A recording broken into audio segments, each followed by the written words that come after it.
Priscilla Yalit, and today we have a special video for you. Do you know what it's about? Okay, that is about... No, I'm not going to tell you what about it is, but I hope that you can enjoy it. Please have a wonderful vacation and enjoy these holidays with your family, okay? See you soon! Goodbye! Rudolph the Red-Nosed Reindeer.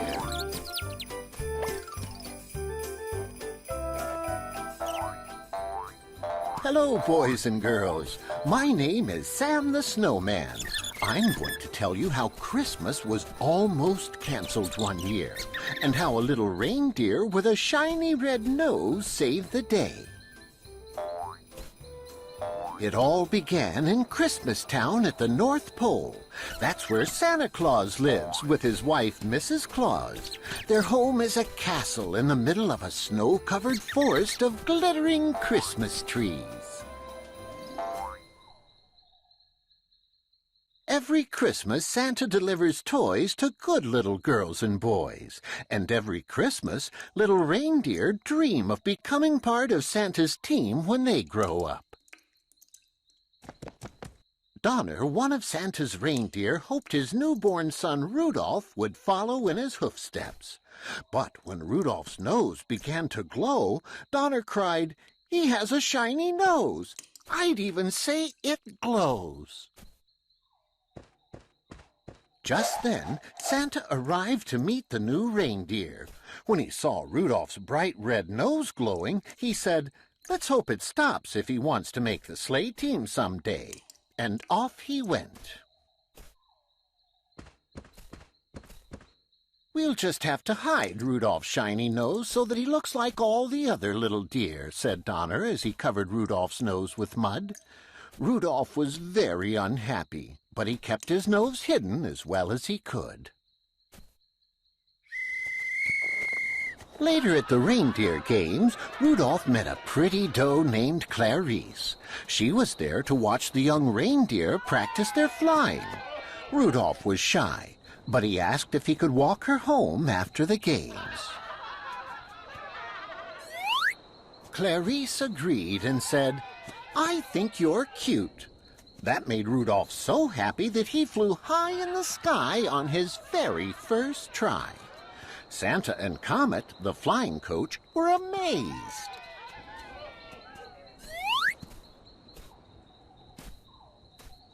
But suddenly, Rudolph's false nose fell off, and his real nose glowed brightly. All the other reindeer laughed and called him names, like Fire Snout and Red Schnoz and Rudolph the Red-Nosed Reindeer. "From now on," said Comet, "we won't let Rudolph join in any reindeer games." Rudolph was very sad, and he wondered why being a little bit different made him such a misfit. So he decided to run away. Meanwhile, in Santa's castle, a team of elves made toys in a workshop. But one of the elves didn't like making toys, a blonde elf named Hermie. "Whatever is wrong with you, Hermie?" asked the boss elf. "I don't like making toys," answered Hermie. "I want to be a dentist." "A dentist?" barked the boss elf. "That's ridiculous. Elves make toys." Hermie was not about to give up his dream of becoming a dentist, so he decided to run away too.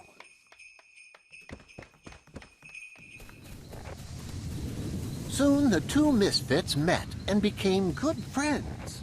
"Since we're both tired of being laughed at and called names, let's leave the North Pole and find out what the rest of the world is like," said Rudolph.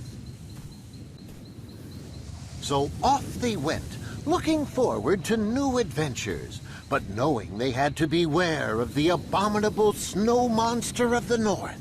The monster was mean and nasty and hated everything about Christmas. Cover your nose! Hermie said to Rudolph when they heard the abominable snow monster's horrible roar.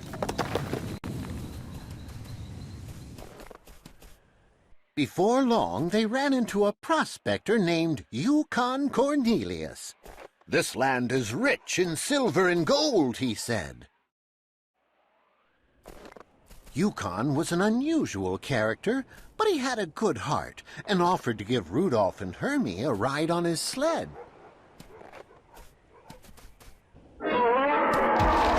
Suddenly, the abominable snow monster spotted the friends and started to chase them.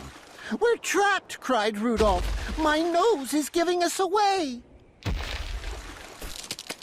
Luckily, Yukon knew the terrible creature's weakness. "The abominable snow monster sinks in water," Yukon said as he quickly chipped away at the ice.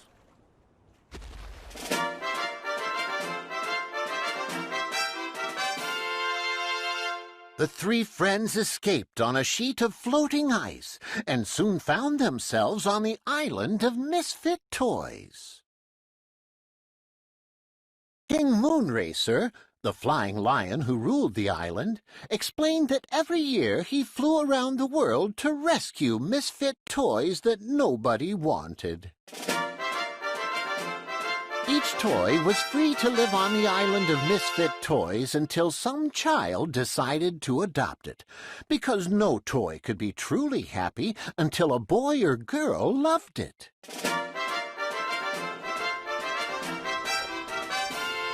Rudolph, Hermie, and Yukon met a Charlie in the box, a train whose caboose had square wheels, a polka dot elephant, a cowboy who rode an ostrich, and a squirt gun that shot jelly. And there were many other misfit toys. "Please ask Santa to include these wonderful toys with all the others he delivers on Christmas Eve," the king said to Rudolph. "I promise I will," answered Rudolph. That night, while his friends were sleeping, Rudolph decided to go on alone. He knew that the abominable snow monster might find them, all because of his bright red nose, and he didn't want to put his friends in danger. During his journey, Rudolph began to realize he couldn't run away from his troubles, so he decided to go home. In Christmastown, Rudolph discovered that his parents and Clarice had left to look for him and never returned. The little reindeer knew just where to find them, in the abominable snow monster's cave. "Put her down!" cried Rudolph as he tried to rescue Clarice, but then he was captured too. In the nick of time, Yukon and Hermie arrived with a plan. They knew that abominable snow monsters love pork dinners. So while Hermie pretended to be a pig and oinked loudly, Yukon climbed above the entrance to the cave. When the monster came out, Yukon dropped a big chunk of ice on his head. That knocked out the abominable snow monster. And Hermie finished the job by pulling out all of the creature's terrible teeth. Rudolph and his friends returned to Christmastown. Everyone realized they had been a little hard on the two misfits and welcomed them back.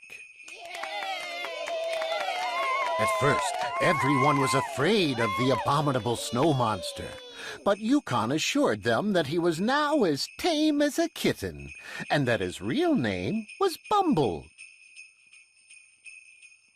Everyone was relieved, and gave Bumble the job of placing the stars on top of all the tall Christmas trees. Rudolph described his adventures and told Santa about the island of misfit toys. Santa promised he would deliver all the misfit toys to deserving girls and boys. But there was terrible news. A great blizzard was raging all over the world. "I'm afraid," said Santa to Mrs. Claus, "that we'll just have to cancel Christmas this year." "Oh, no," said Mrs. Claus. "Think of all those disappointed little girls and boys with no presents on Christmas morning." On Christmas Eve, the weather was no better, and there was no relief in sight. Suddenly, Rudolph's nose started to glow. Santa shielded his eyes and smiled. "That nose of yours," Santa said to Rudolph. "That beautiful, wonderful nose." "Rudolph, with your nose so bright, won't you guide my sleigh tonight?" asked Santa. "I'd be proud to, Santa," answered Rudolph. Everyone cheered. Even though the blizzard continued to howl, the elves got Santa's sleigh ready for takeoff.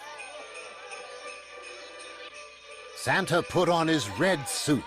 Rudolph and the other reindeer were harnessed with care, and Santa's sleigh was filled to the very top with toys.